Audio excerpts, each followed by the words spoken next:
The Battle of Kursk was a pivotal World War II battle fought between the German Army and the Soviet Red Army in the summer of 1943. This battle is often considered one of the largest and most significant tank battles in history. Here's a narrative of the Battle of Kursk, separated by chapters.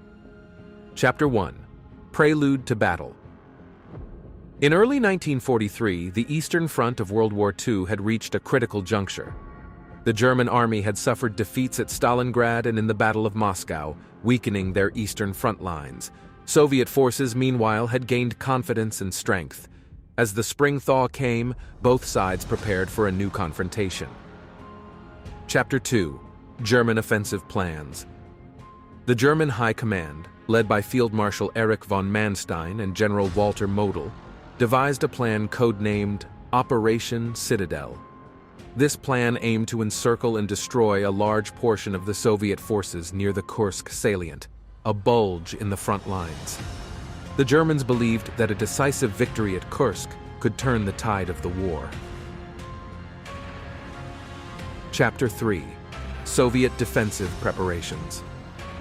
The Soviet leadership, aware of the German plans, began fortifying the Kursk salient.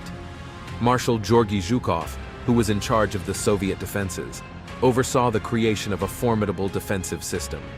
This system included trenches, minefields, and a series of defensive belts.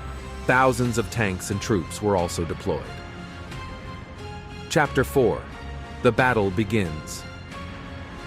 On July 5, 1943, the German offensive began with an artillery barrage followed by a massive tank assault.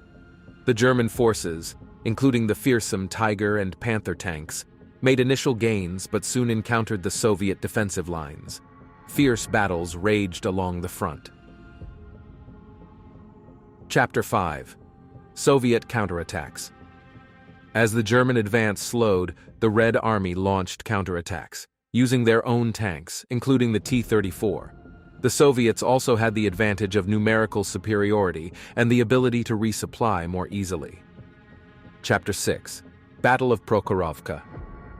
One of the most intense clashes of the Battle of Kursk occurred at Prokarovka on July 12, 1943.